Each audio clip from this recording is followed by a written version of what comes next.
Now beautifully about Ma'alot of Teshuvah, how important it is to make sure that you influence others and to make sure that who is around you and what they're doing around you, how they're speaking around you. So I would like to mention, the Gemara says, there is a Mishnah, Parato shel Rabbi Eliezer yotza birtzuah sheben karnea. It said like this: there used to be a rabbi that his animal used to carry stuff, and the animal cannot carry stuff in Shabbat. So they said, Parato shel Rabbi Eliezer, the animal of Rabbi Eliezer carried stuff in Shabbat. How could be? He did not know the halachot. On some people we can mention in the street, as the rabbi mentioned before, you see them doing the wrong thing, your child asking you how could be, he's a Jewish. So you know what? He did not learn, what can you do? We need to teach him. But Rabbi Eliezer knew. So how come the Mishnah says clearly, black and white, Parato shel Rabbi Eliezer yotza birtzuah sheben karnea. She used to carry stuff in Shabbat. What the Gemara answering? It's not really Rabbi Eliezer. He did not have only one cow.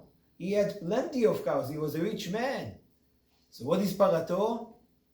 It was belonged to the neighbor. So why they said on him? It belongs to the neighbor. What do you want from him?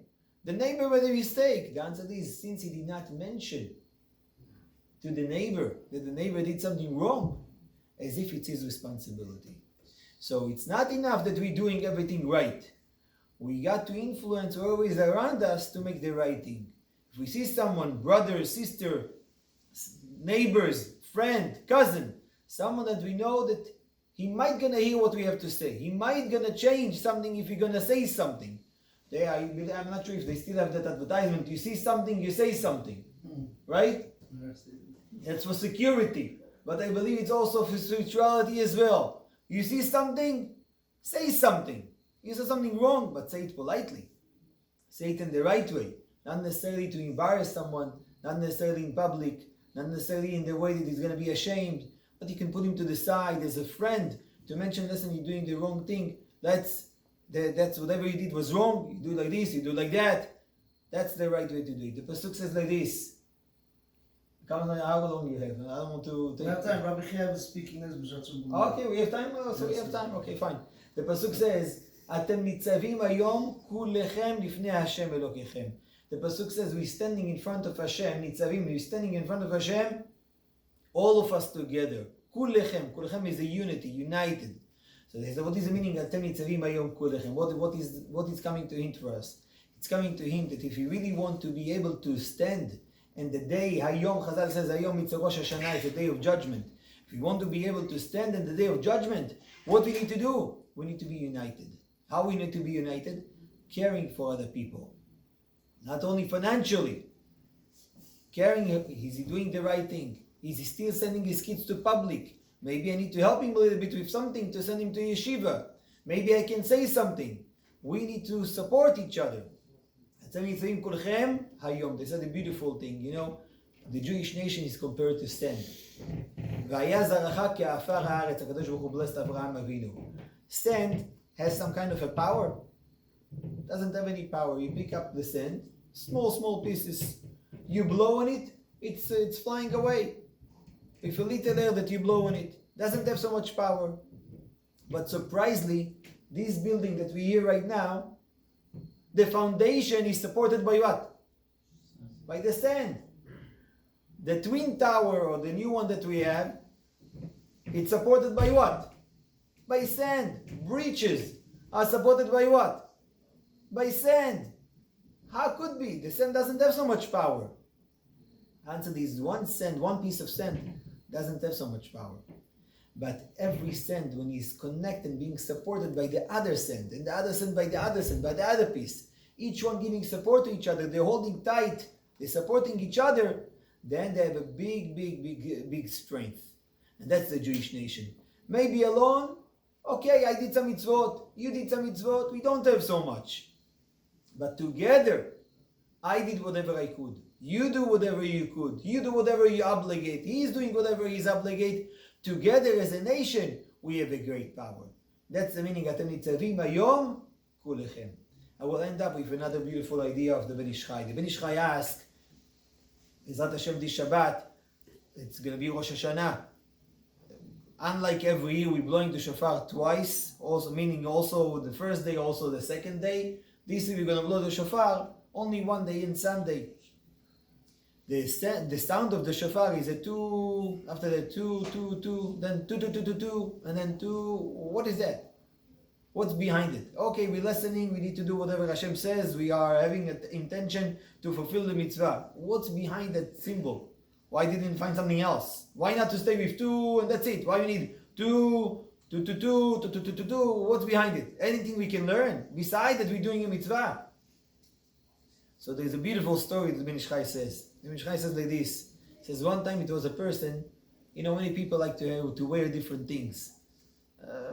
Some things that make sense, something doesn't make sense. So that person used to wear a ring. And on the ring, he had 3 letters. But the 3 letters did not match his name. Everybody know him. His name was Avraham. Avraham is much more than 3 letters. But he had letters that doesn't have anything to do with his name. The letter that was on the ring was Gimel, Zayin, and Yud.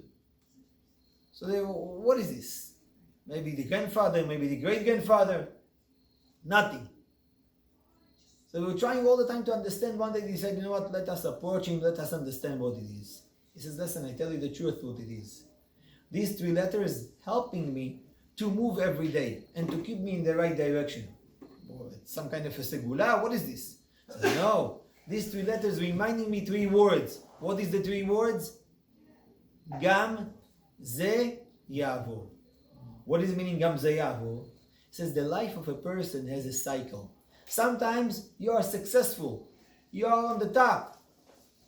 But sometimes when a person is on the top, the Pasuk says, Va'ishman yeshurun, va'ivat. You feel, I have everything. Sometimes, even some people that are too successful, sometimes we don't see them in Bet HaKnesset. Who we see in Bet HaKnesset many times? People that are going through some kind of a difficulty. Then they come into Bet HaKnesset sometimes. But someone that he has his money, has everything that's going for him, if he's not religious in his heart, he's not going to come so much to Bet HaKnesset. But the Pasuk says, Va'ishman yeshurun va'ivat. You have too much money, you forgot about who? Va'ishkach Eloah, so you forgot about the Kadosh Baruch Hu. So he says, but I want to remember, heaven forbid, if I will not come close to Hashem, if I will not do whatever I'm supposed to, heaven forbid, it's also going to pass. Some people were rich, but they are not staying rich forever. Some people stayed, Baruch Hashem.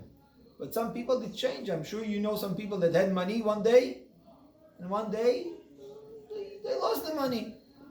They did not have so much money that they used to have before. So he says, for me, every day I look at that ring and I remember I should not forget about HaKadosh Baruch Hu. I should not lose myself. There could be the situation will change. I'm not the one with the power. Who has the power? Hashem. So I need to be close to Him. And he says it's also helping me in the bad days. He says some days the business did not go. Some days something went wrong. He's about to be depressed. What's gonna be? What's gonna be? What's gonna be? Some people are depressed, sitting in the bed, not moving. They feel everything is destroyed. Nothing gonna change. He says, I'm looking at that ring and I remember 1 second. Gam ze yavo. That situation also gonna pass. Bezrat Hashem will be good one day. That also will pass. That's Gam ze yavo. So it's helping him in any direction. Also for the good and also for the bad.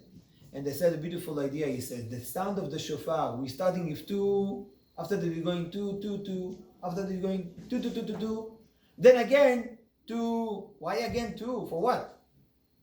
You 3 sounds, stay with 3 sound, 2, 2, 2, 2, 2, 2, 2, that's it. Why we need 2 again at the end? He says because 2 resembles something, smooth, as if a person driving in a car in a smooth street. Nothing is bothering his life. He's driving, everything is well. He's driving, no one is bothering him. Then suddenly there is something on the way. There is sometimes some stuff that's bothering him. 2. But he's moving. Every other block, maybe there's something is bothering him. And then, heaven forbid, sometimes a person has troubles. Not once a month he has a situation. Every day he has problems. 2.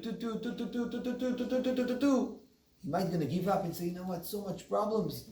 What's gonna be? There is the end for this or not? It can change or not? Hashem telling him, listen, the end to Bezrat Hashem, you're gonna see that it can change. Everything depends on what? Depends on your own action. And that's exactly the idea of Rosh Hashanah. In Rosh Hashanah we're reading about Avraham and Sarah. Hashem pakad et Sarah. Hashem gave Sarah the ability to have a child when she was 90 years old. Avraham was 100 years old. Okay, really it happened in Rosh Hashanah when Hashem blessed them and she became pregnant. But we have so many other things we can read about Rosh Hashanah, we can read about whatever it is. Why we need to read that topic in Rosh Hashanah? What's behind it? Only because it was in Rosh Hashanah? No. In order to remind us when we come into the day of judgment, don't feel, you know what, last year was a bad year, there is no hope, heaven forbid. Maybe it's going to stay the same. No, it's not. Look at Avraham Avinu. 100 years old, he did not have a child. But Hashem blessed him and then he had a child. Sarah, 90 years, so many years of marriage, they did not have kids. But one day it changed. With a patient and belief in Hashem, the situation can change. That's the reason we're reading it at Rosh Hashanah, to remind us, don't lose hope. Don't feel that that's the end. Tafshin Pei, this year with the virus. Who knows what's going to be the next year? Maybe everything going to stay the same or even going to go worse. No, things can change, Bezat Hashem. Have a hope. And I will add another beautiful idea that I think it's hinted by the Khatam Sofer. He said like this. Hopefully it's not too long, huh? Sure? Yeah? Okay, sorry. Fine. So we'll continue. I will add another one thing. It's hinted by the Khatam Sofer. He said like this. We're saying every day in the Tefillah, Etzemach David Abdecha Mehera Tatzmiach. Hashem help for the plant of David to grow.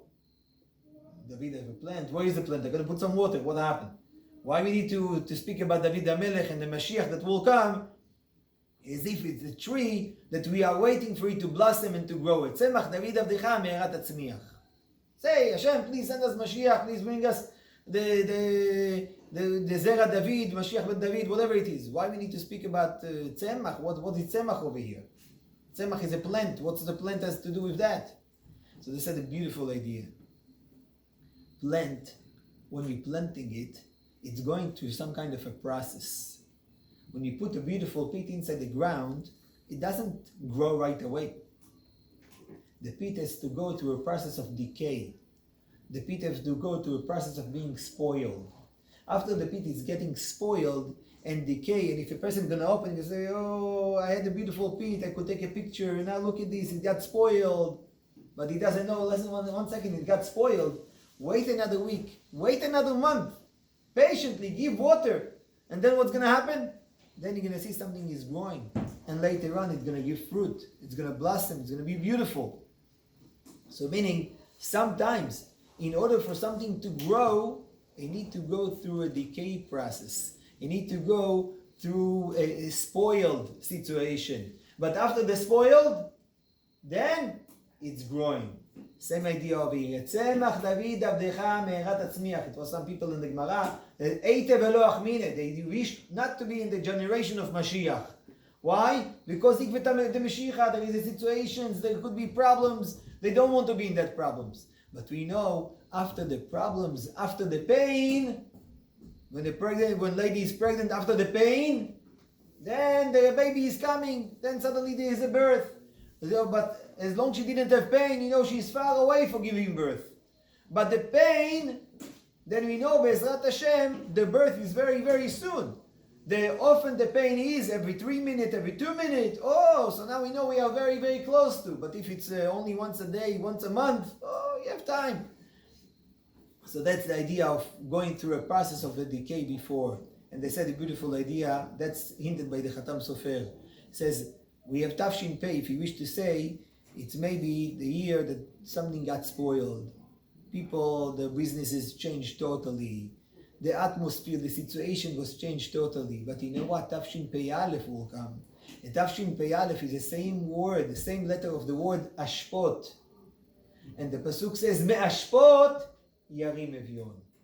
from the Ashpot, I guess from something very, very low, then Hashem will pick up the nation, the Evyon, the poor person. That's Mashpot. I would like to wish everyone Bezat Hashem should be Zocheh for this coming year, Bezat Hashem, of Shana Tova, and Ktiva v'Chatima Tova, Shana of Bracha v'Atzlacha, Shana of Buriut, Shana of Parnasa Tova, Shana Hashem will give all of us משעות ליבנו לטובה ולברכה, וכן יהי רצון ונאמר, אמן.